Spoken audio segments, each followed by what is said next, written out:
Big tech is deep in the pockets of Donald Trump across the board, by the way. Here is Jeff Stein's reporting on it. Some billionaires who Trump targeted are now hedging their bets as the former president vows retribution against his enemies if elected. Bezos blocks the WAPO endorsement. Zuckerberg promises neutrality. Buffett stays out. Google chief reportedly calls Trump to praise McDonald's stop. CEOs rushing to back channel to Team Trump. Trump has had no issue calling out political enemies by name and threatening to use force of government retribution. And apparently that is intimidating a lot of wealthy targets. It is a very scary sign that government intimidation works. Dershowitz, there's been a greater recognition of the possibility of a Trump presidency, and I've spoken to several very wealthy people interested in hedging their bets. It's a natural phenomenon of people who depend on government support for their wealth. Angry at Bezos over the WAPO coverage, Trump, while president, reportedly tried to cancel $10 billion of federal contracts for Amazon.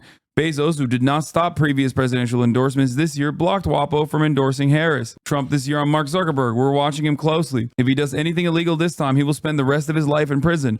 Zuckerberg recently, my goal is to be neutral and not to play a role in one way or another, or to not even appear playing a role, except he did.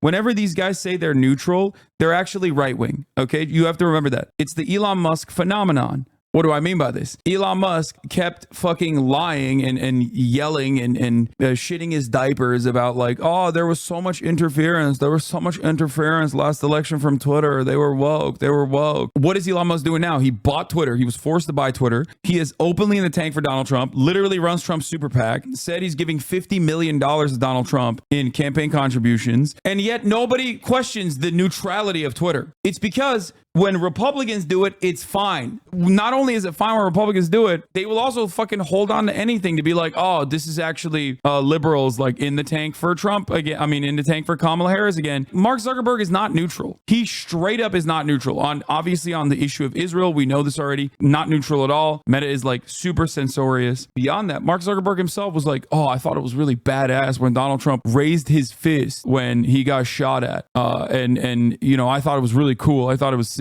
Like, they're in the tank. They're not neutral. If something is presented as neutral, understand that that probably means that they're right wing. And mainstream press is really bad with this. They can never fucking look at something and be like, no, this is right wing. This is right wing as fuck. They can just never do that.